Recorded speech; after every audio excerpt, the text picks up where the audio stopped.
안녕하십니까. 공병호TV의 공병호입니다. 오늘 방송은 10월 26일자 방송입니다. 성장률이 뚝뚝 떨어지고 사기업인 공기업인 간에 이익이 급감하고 보통 사람들의 지갑은 날로 얇아지고 있습니다. 신문을 펼치면 장기 불황, 장기 침체, 디플레, L자형 불황 등과 같은 단어들이 어지럽게 배치되어 있습니다.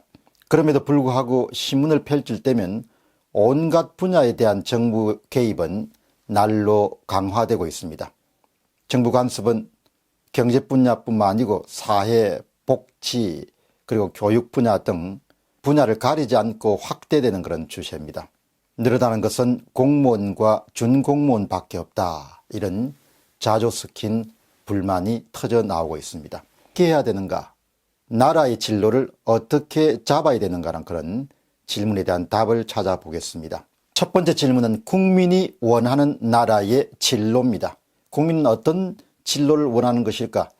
지난 일주일 동안 공병호TV는 국민들에게 묻는 자유시장경제 여론조사를 실시한 바가 있습니다. 8만 명이 여론조사에 참여했습니다. 그리고 이 가운데 2019년 10월 16일 토요일 날 오전 6시를 기준으로 댓글은 1747면이 남겼습니다. 질문은 문재인 정부는 큰 정부를 옳다고 생각하고 시장경제에 대한 정부 개입을 대폭 강화하고 있습니다. 시장경제에 대한 정부 개입을 더 늘리는 것이 옳다고 생각하십니까? 아니면 정부 개입을 대폭 줄여야 한다고 생각하십니까? 이런 질문에 대해서 첫 번째 답인 정부 개입을 더 늘려야 한다. 즉 큰 정부를 찬성하는 의견은 8만 명 가운데 2%에 불과했습니다. 정부 개입을 대폭 줄여야 된다는 작은 정부를 요구하는 그런 목소리는 전체의 98%가 요구했습니다. 이 같은 그런 여론조사 결과를 압도적인 98%가 작은 정부를 선호하는 것을 어떻게 해석해야 될 것인가? 국민들은 본능적으로 또 체험적으로 이론적으로 국가 개입이 강해지고 정부 규모가 커지면 잘 살 수 없고 어려움을 맞게 된다는 그런 사실을 어느 누구보다 잘 알고 있음을 알 수 있습니다.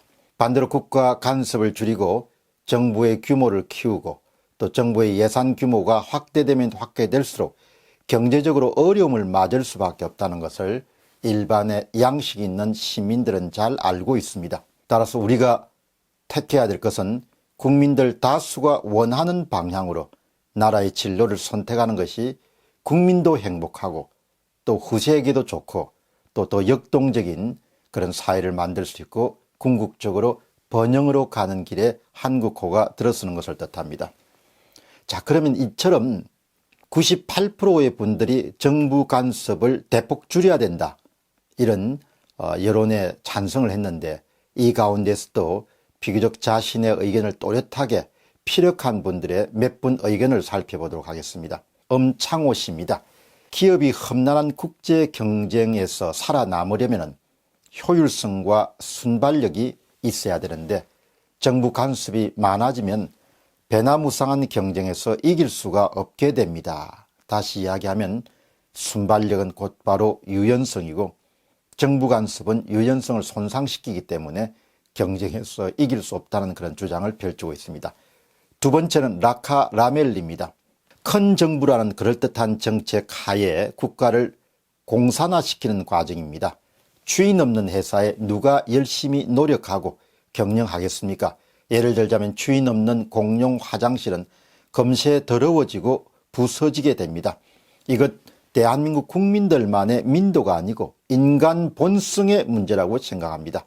경제에서도 노력하고 열심히 하는 사람에게 더 많은 보상이 주어진 것은 당연한 일입니다. 건전하고 자율적인 경쟁만이 사회를 발전시키고 개인의 발전도 이룰 것이라는 것에 국가가 개입하는 것은 대단히 비합리적이고 인간 본성에 위반되는 것이기 때문에 저는 국가의 간섭을, 국가의 개입을 반대합니다.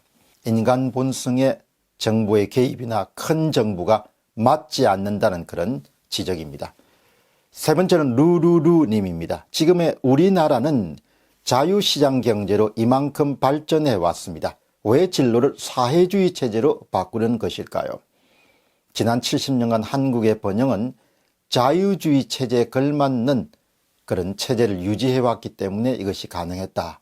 루루루님은 이 체제가 변화되려고 한다. 이런 부분을 지적했습니다. 네 번째는 대한민국님입니다. 한번 댓글을 단 적이 있습니다. 저는 34년 제조업 운영을 하다가 4년 전 불의의 사고로 업을 중단하였지만 참 간단한 것입니다. 자유경쟁체제는 이윤 창출하려면 원가가 적어야 이윤이 남습니다.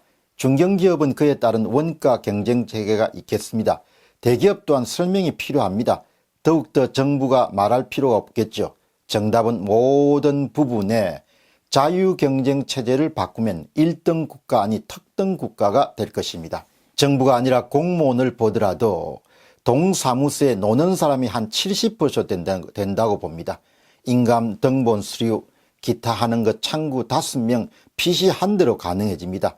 국가가 경쟁력을 깎아먹고 있으니 거기 들어가는 돈이 너무 많습니다. 하고픈 이야기는 많지만 60 넘어서 주저리 하게 됩니다. 다섯 번째는 윤건헌님입니다. 큰 정부는 간섭이 늘어나게 돼 있습니다. 이를 만들게 됩니다. 공무원이 기업 활동을 모르고 또한 기업의 주체가 아니기 때문에 통제를 하고 규제를 늘리게 됩니다. 지금도 그런 일들이 일어나고 있습니다. 김윤식님은 여섯 번째입니다. 정부는 생산성이 떨어지고 부를 창출하지 못하기 때문에 시장에 대한 정부의 개입이 늘수록 투입된 자원 대비 생산량이 떨어지게 됩니다. 시장은 최대한 개인과 기업의 자유에 맡겨야 합니다. 정부의 생산성은 높을 수 없습니다. 따라서 정부가 많은 자원을 처분하려고 하면 할수록 경제는 더 어려워지게 마련입니다. 마지막으로 서정란님입니다. 조그만 사업이나 농업도 나라가 건장하면 머지않아 망합니다. 정치인들이나 공무원들이 자기가 잘 모르는 분야나 모르는 것을 자꾸 강제하려고 하면은 잘 될 수가 없는 일입니다. 요약해서 말씀드리겠습니다. 한국인은 가만히 놔두면 스스로 무엇이든 잘하는 백성입니다. 이렇게 댓글 남기신 분은 김조안나 님이신데, 이분의 말씀처럼 시장을 자유롭게, 사람을 자유롭게 하는 방향으로 발상과 생각을 전환하고, 그리고 정책의 기조와 노선과 정책의 내용을 변화시킬 수 있으면 우리는 또 한 번의 기적 같은 그런 부활을 만들어낼 수 있지 않겠느냐, 그렇게 생각합니다. 지금 말씀드린 이 모든 것들은 예산이라든지 국채 발행 없이 지금 당장 실시할 수 있는 것이라고 생각합니다. 공병호TV의 공병호였습니다. 감사합니다.